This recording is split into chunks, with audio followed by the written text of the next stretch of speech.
Hi, this is Roger. Thanks for dropping by. A couple of parcels to unwrap. One is orchid related, one isn't. It's the easy way to put it. I'm just about to start watering, and it dawned on me, this package has just reminded me. That's nearly dead, so we'll finish that.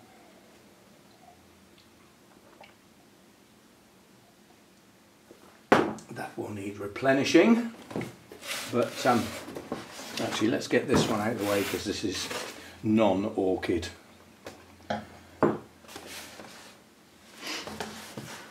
So I try and find the easiest way to open. I still got my dressing gown on, I haven't got dressed yet. It's quite early in the day, or it is at the moment.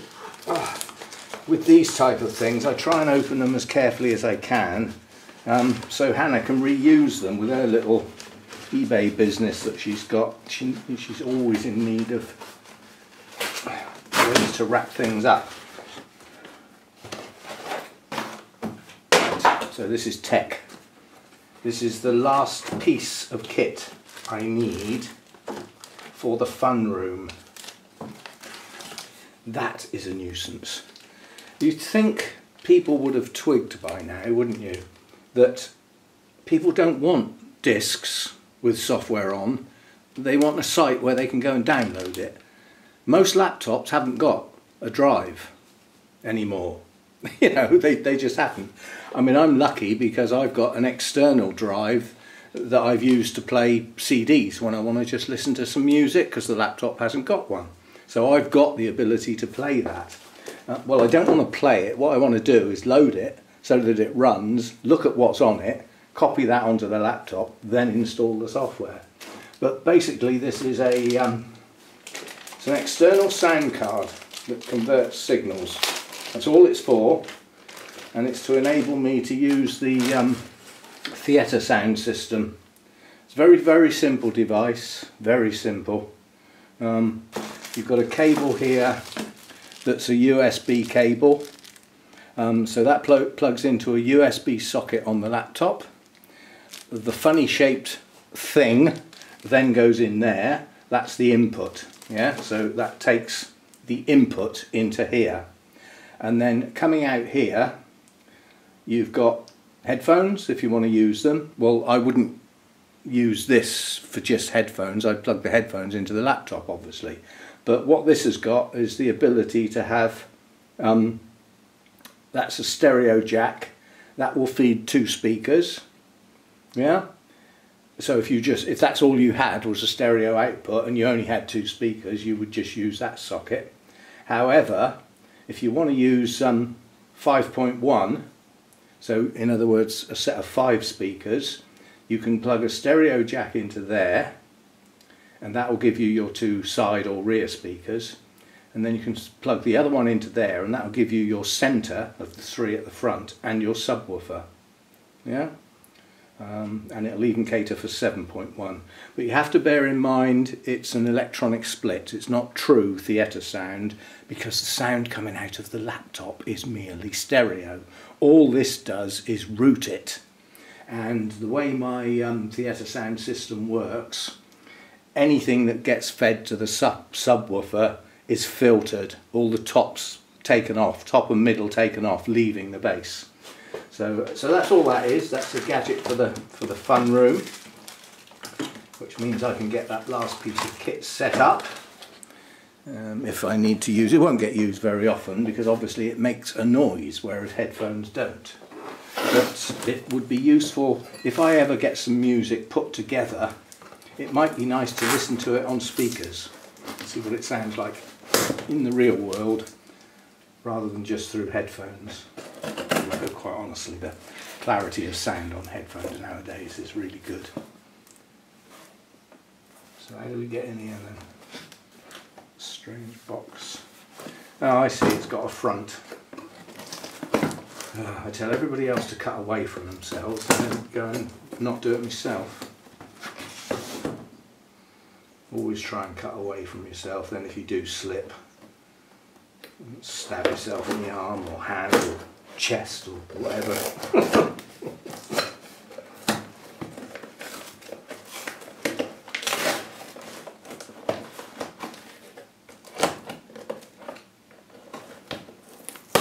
flipping knife needs sharpening.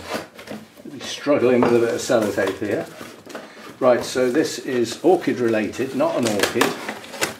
What it is that. Now a long time ago we looked into this, and they have the Bud Clear Ultra for flowers, fruit and veg. They do various other types of things as well, but they also do Bud Clear Ultra Vine Weevil Killer, and what's in it is exactly the same, we thought. The active ingredient is exactly the same. So whereas this is quite a high cost because it's ready-made, there is a concentrate which I'm waiting for. That's still to arrive. It might come today, might not. So this is for individual plant treatments, but the thing is, I ordered, this was the other stuff I ordered, that, I presume these are on camera. No, they're not. Hang on, let me just dip down. Oh, good job I looked, wasn't it? Right, so that's the one I've just pulled out the box. And this is the one I bought a while ago. This one's nearly empty, but I do have another one, a full one. I haven't started yet. And they have two totally different active ingredients, and they're both systemic. But what happened was, I'll go and get it so that I can show you.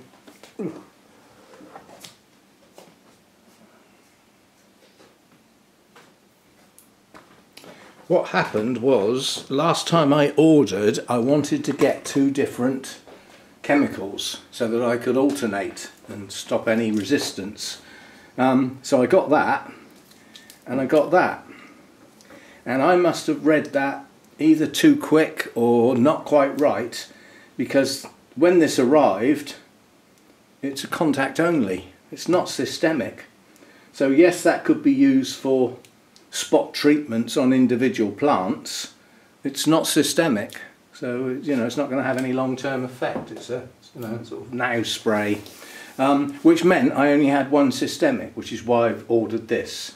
Now I like these ready-made ones simply because I can pick it up and use it. So if I find a plant that's got a bit of an outbreak, that's the job done. No mixing, no having to rinse out sprayers and things. But I do have, because I want to do the whole place, I do have the concentrate of that coming, which mixes up 20 litres, which is 4 goes with my big sprayer. And I think with my big sprayer full up to 5 litres, I'll probably be able to do all the plants in here in one go. So it will either do 4 treatments or it will do 3, but it will at least do more than one. So I'm waiting for that to arrive. So that's why the spraying didn't get done when I said I was going to do it, because it turned out that wasn't systemic. And obviously I wouldn't use that type of spray to do the whole place. That would be a very inefficient use of funds, shall we say. Okay, so that's that. So there was something else I was going to add on here. What was it? Oh, I can't think. No, I can't think. There was something else I wanted to say now. But what I will say is that the Phalaenopsis video I did yesterday, late in the afternoon, 2 of those plants, the 2 that were in bloom in fact, and they're both relatively new purchases, that little look at them yesterday afternoon, I've decided they need repotting and they need doing now. Yeah? Loss of roots on Phalaenopsis, they can take a while to recover from that, and obviously those plants are virtually exhausted, having been pushed to come into bloom the way they have. So they don't have a lot of resources left in them to actually start firing out loads of new roots, so I don't want to lose the ones that I've got. So later on today I will repot those 2 Phalaenopsis, but I won't post that video. I'll hold it for tomorrow, because as I said, I've got stuff going on this weekend, which means there probably won't be any videos unless I do one in advance, that's the plan. So that's what's coming up. That'll be your tomorrow's video, repotting a couple of Phalaenopsis. in bloom. Don't care. I'd rather, you know, I'd rather shorten the life of the blooms, bearing in mind one of them the blooms are going over anyway, than actually lose the root system and possibly lose the plant. So, you know, it makes sense to me. And I've never had a problem repotting plants in bloom. What I have had a problem with specifically Phalaenopsis is repotting them when the spike's only partly open or not open yet, and it often causes bud blast. So I wouldn't recommend repotting with buds unopened, especially small developing buds. They just go yellow and then brown and fall off. So try not to do that. Once they're all open, they seem pretty safe. You may shorten their life a bit, but they don't shrivel up and fall off like the buds can do. So worth remembering that. No, I still can't remember what the hell it was. Oh yes, I need to, I know what it is. It's at cross purposes. I got an email from Pixmaler's other half, who as part of his profession creates good logos, you know, for companies and stuff like that. He sent me a new logo for my bonsai channel, because the one I've got was knocked up in a hurry and is just a sort of silhouette. It's okay, but it's not exactly brilliant. And he's done a really good logo, but I thought, I've replied to the email, so that'll go direct back to Richard, but I just wanted to say that as a logo for the channel, it doesn't work, because the logos on YouTube, they need to be a circle, because that's how they end up. They end up in a circle. So if it starts out as a circle, it will fit nicely and it just works. But what I will use it for is a watermark. So on the bonsai channel, you probably don't notice it because it doesn't move. But on my YouTube videos, on my orchid videos, down in the bottom left-hand corner is my logo. It's a watermark. It stops people stealing your video, because they'd have to do some serious editing to get rid of that. Because I have had that a long time ago, but I have had somebody actually reloaded one of my videos on their channel and purported that it was theirs, that they'd produced it. So we can't have that sort of stuff. So that's what the watermark's for. It's to stop people nicking your videos and then possibly getting the money out of it when you should be. You know, the person who created it should be, should there be any funds, they should be getting them. Anyway, thanks Richard for doing it. And if you can get back to me with, because you'll have all the editing software, you'll be able to do it easily. Tried doing it myself and failed miserably.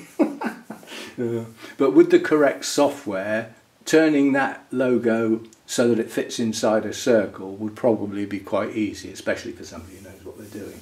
So I'm hoping to get another version of it that I can use as my logo. And I say, he created the one on the YouTube channel, and that got used on the merchandise as well, you know, so it got used in quite a few places. There's several different versions of it as well. So anyway, thanks for having a go. I presume that was a sort of birthday present.